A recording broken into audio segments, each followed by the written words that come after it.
इस क्लास में हम लोग क्या स्टार्ट करने वाले हैं? इस क्लास में हम लोग जो स्टार्ट करने वाले हैं वो है एक बहुत ही इंपॉर्टेंट टॉपिक इस पूरे ग्रेविटेशन चैप्टर का, that is your gravitational intensity and potential.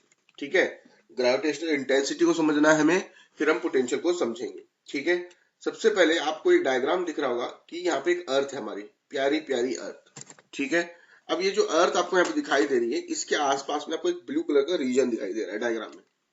ठीक है, अब हमने उसको थोड़ा अलग तरीके से मैं आपको समझाने की कोशिश करता हूं, अगर ऐसा कॉन्सेप्ट बताएंगे जो आपके दिमाग में जिंदगी भर के लिए सेट हो जाएगा। ठीक है, देखो ये आपका घर है।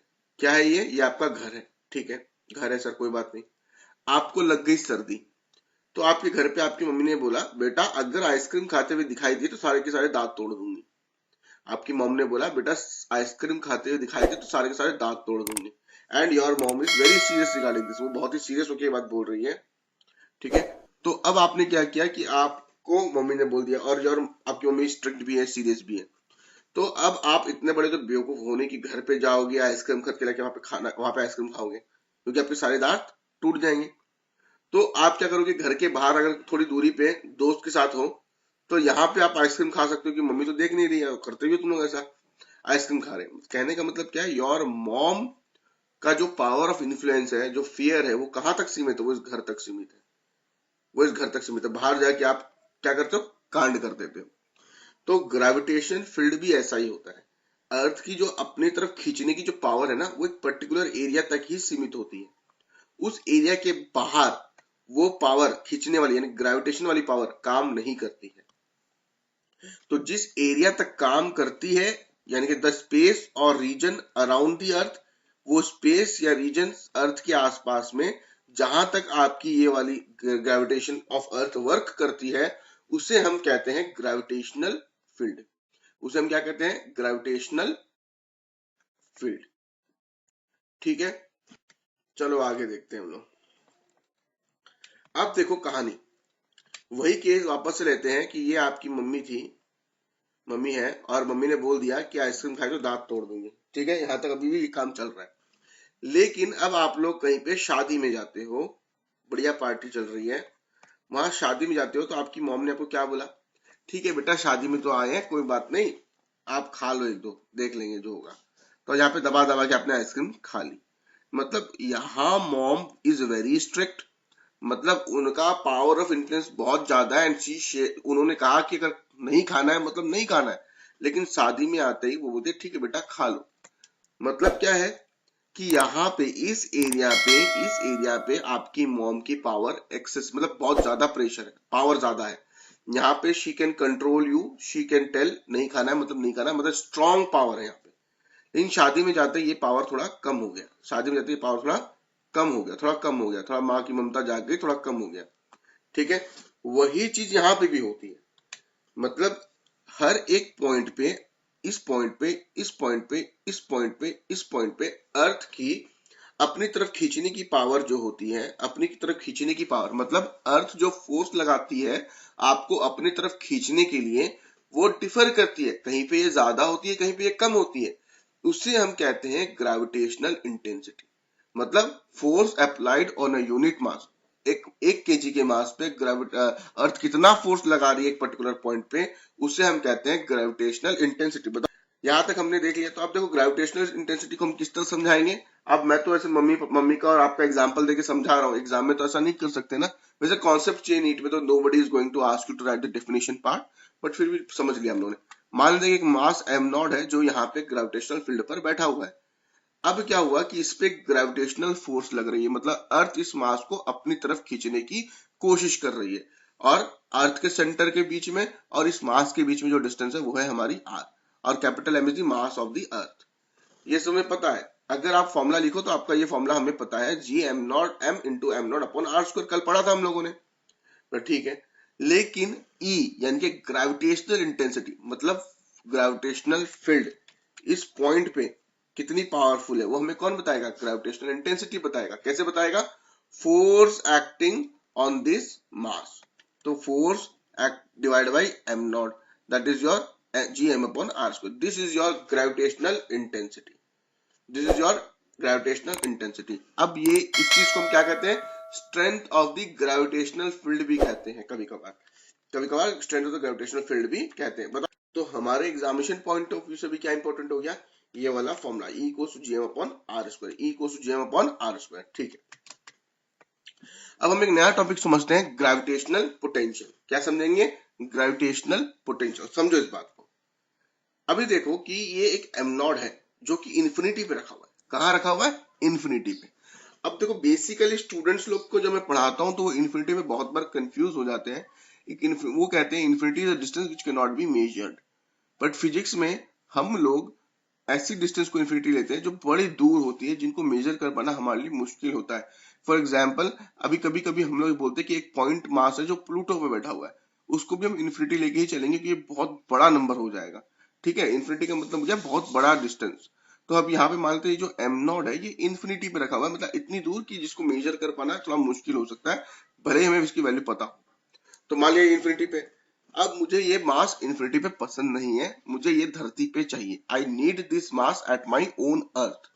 मैंने क्या किया, इसको उठा के मैं यहाँ लेके आता हूँ एट अ पर्टिकुलर पॉइंट, क्या नाम है इस पॉइंट का, let it be point P और at a distance R from the earth का सरफेस। ठीक है, तो अब ये खुद से चल के तो नहीं आया होगा भाई, ये खुद से तो चल के नहीं आया होगा, मुझे कुछ वर्क करना पड़ा होगा। मैं वहां पे जाता हूँ, उसको उठाता हूँ, फोर्स इंटू डिस्प्लेसमेंट होती है, तब जाके यहाँ पे कुछ वर्क डन होता है। तो अगर मैं किसी भी ऑब्जेक्ट को कहीं इन्फिनिटी से उठा करके, एक यूनिट मास को इन्फिनिटी से उठा करके एक पर्टिकुलर पॉइंट पे लेकर के आता हूं without producing acceleration, without producing acceleration, उस उसे हम कहते हैं ग्रेविटेशनल पोटेंशियल। उसे हम क्या कहते हैं, ग्रेविटेशनल पोटेंशियल। तो ग्रेविटेशनल पोटेंशियल क्या है, work done to bring a unit mass from infinity to a particular point without acceleration. अब आगे देख लेते हैं। अब देखो ग्रेविटेशनल पोटेंशियल एनर्जी, पहले हम लोग टर्म्स को डिस्कस कर लेते हैं, ठीक है, फिर आगे देखेंगे। इसका जो फॉर्मूला होता है वो होता है V equals to minus G M M upon R होता है। ठीक है, याद रखना, इंटेंसिटी में आर स्क्वायर था, यहाँ पे सिर्फ और सिर्फ आर है भाई। अब आपने क्या किया कि ग्रेविटेशनल पोटेंशियल एनर्जी के बारे में बात करते हैं। अब तो ग्रेविटेशनल पोटेंशियल एनर्जी का मतलब क्या होता है, mass into gravitational potential. Numerical solve करने के लिए बड़ी काम की चीज होती है। ठीक है, अब बात को समझो मेरी। ठीक है, मान लेते हैं यहाँ पे एक अर्थ है, यहाँ पे मेरी क्या है, प्यारी प्यारी अर्थ। थोड़ा बड़ा बना लेते हैं, थोड़ा सा बड़ा बना लेते हैं अर्थ को, ये अर्थ हो गई। तो अब यहाँ पे एक पॉइंट पी है, ठीक है, यहाँ पे एक पॉइंट पी है। तो अर्थ की वजह से यहाँ पे क्या है, कुछ पोटेंशियल होगा जिसकी वैल्यू होगी V equals to minus G M upon R. पहले से यहाँ पे एक पोटेंशियल जिसका क्या वैल्यू है, minus G M upon R. अब मुझे बोला गया कि this is a small mass whose value is small M. आपको ये वाला उठा करके इस पॉइंट पी पे लेके आना है, आपको ये वाला उठा करके इस पॉइंट पी पे लेके आना है। तो what will B it's potential energy.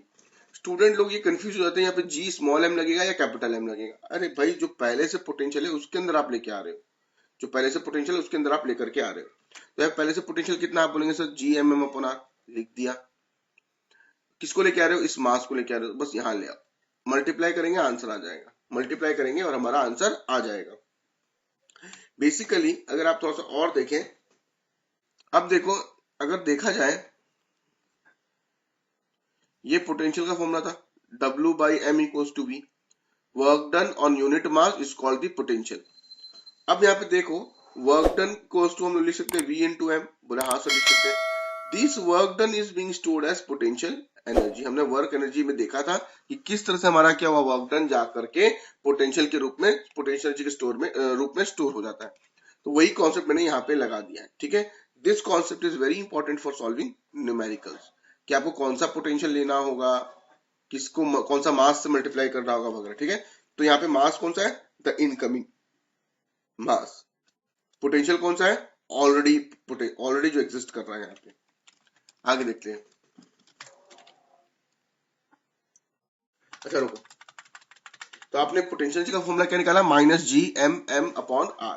ठीक है, एक छोटी सी काम करो, अपनी कॉपी में लिख लो, स्मॉल v का वो फॉर्मूला ये वाला है, पोटेंशियल जी का फॉर्मूला ये वाला है, तो अब देखो ये ग्रेविटेशनल पोटेंशियल क्या है, this is a gravitational potential. ये अर्थ है, ये हो गया हमारा सेंटर अर्थ का, ये पॉइंट पी हो गया जहां पे आपका पोटेंशियल था जी एम अपॉन आर।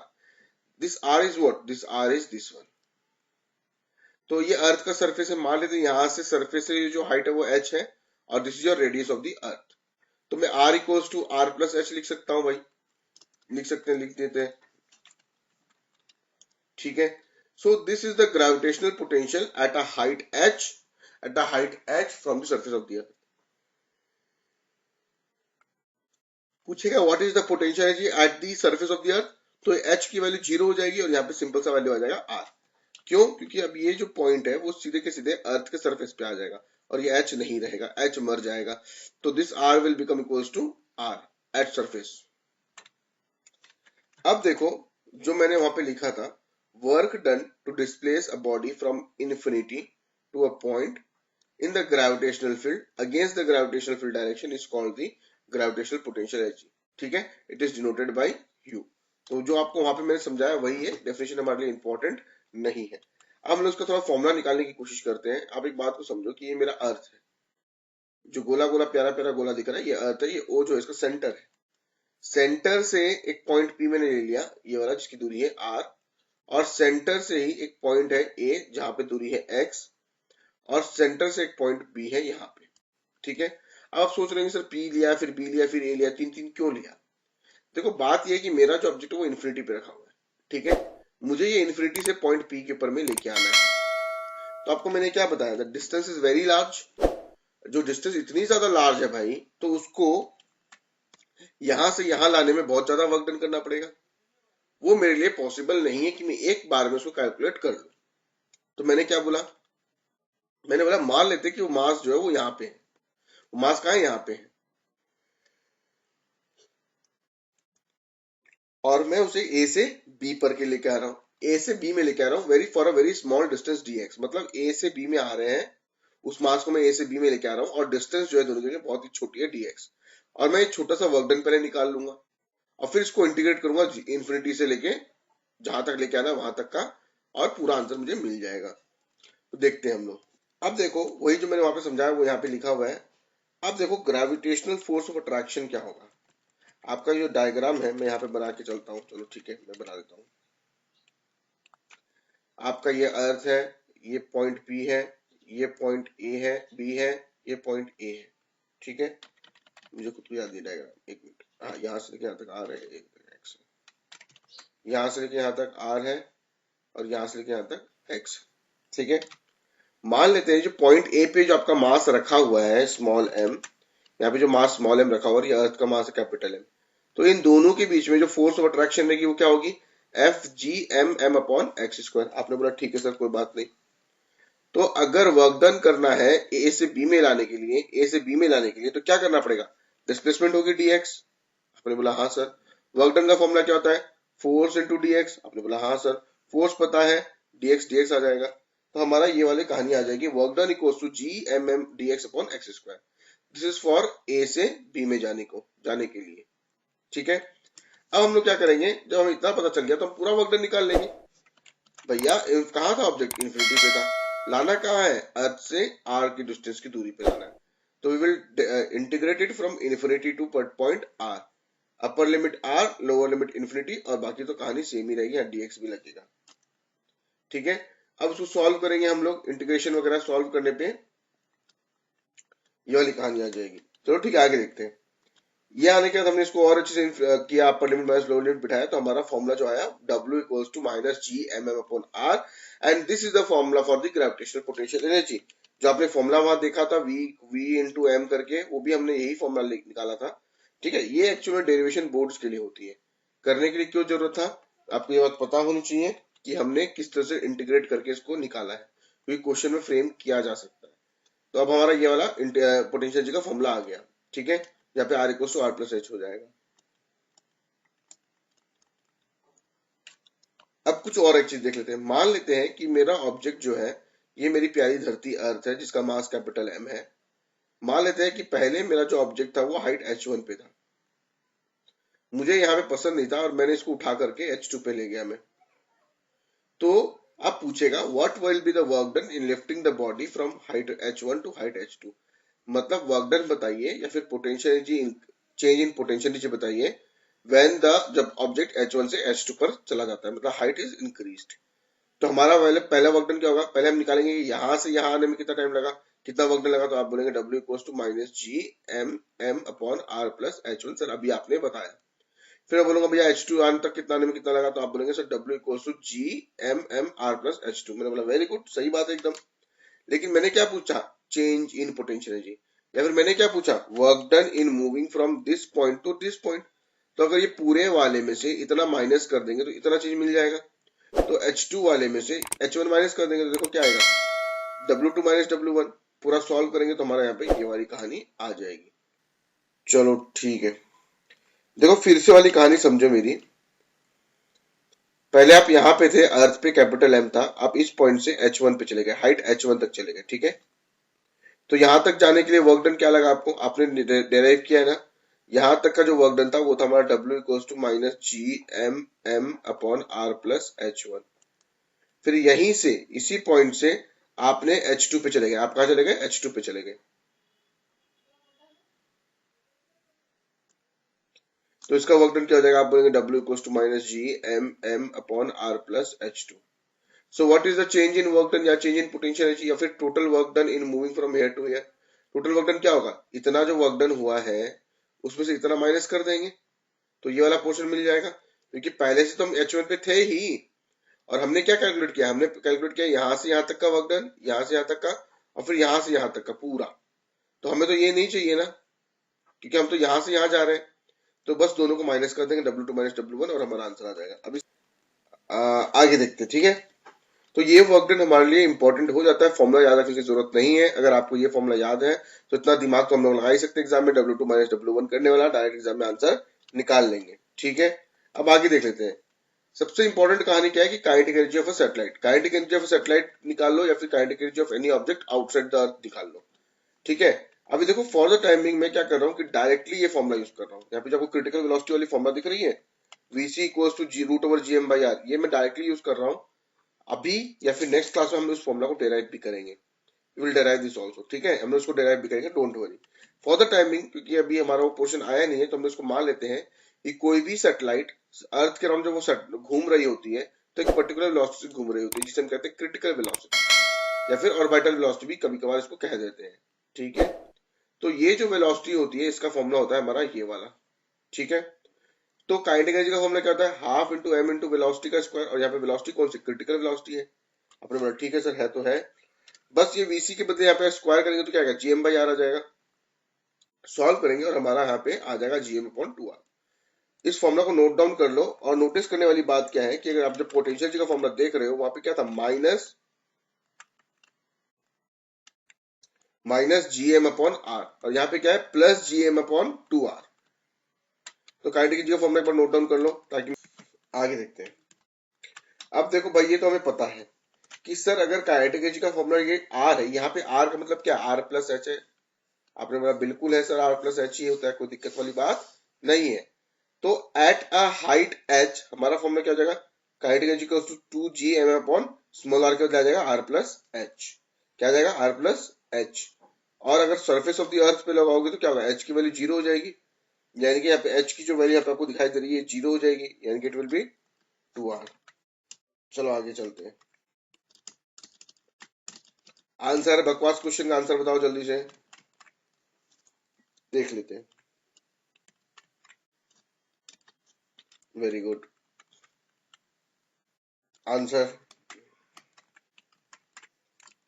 देख लेते हैं भाई।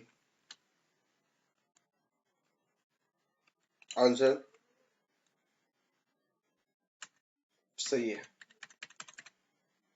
इसका आंसर बताओ। चलो मैं दिखाता हूँ इसका आंसर होगा हमारा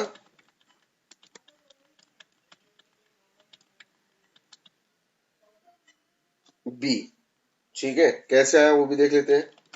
the potential energy of object above the surface of the earth at a height h at a height equal to radius of the earth is. तो आपको इक्वल टू मतलब हमने फॉर्मूला पढ़ा पोटेंशियल जगह क्या, हमने फॉर्मूला पढ़ा G M M upon R plus H, ये हमने पढ़ा है। अब ये बोल रहा है कि ये जो h है वो h इक्वल टू आर है, तो यहाँ पे h के बजाय आर पुट कर देंगे तो क्या आएगा, 2r हो जाएगा, minus G M M upon 2r। आ गया भाई 2r। अब क्या बोला पोटेंशियल एनर्जी ऊपर में क्या होगा, ठीक है। तो क्या यहाँ पे हमें दिख रहा है, देखो पहली बार तो हमें यहाँ पे स्मॉल जी दिख गया, हमारे फॉर्मूला में क्या था ये वाला था, तो कहीं ना कहीं ये फॉर्मूला में थोड़ा सा मॉडिफाई करना पड़ेगा। कैसे करेंगे, G equals to G M upon R square से, तो G R square equals to G M हो जाएगा। तो यही हम यहाँ यूज करेंगे, P equals to G M के बदले क्या आ जाएगा minus G R square small M upon 2r, तो ये r ये कट जाएगा, तो you will get minus M G R upon 2। So option B is the correct answer.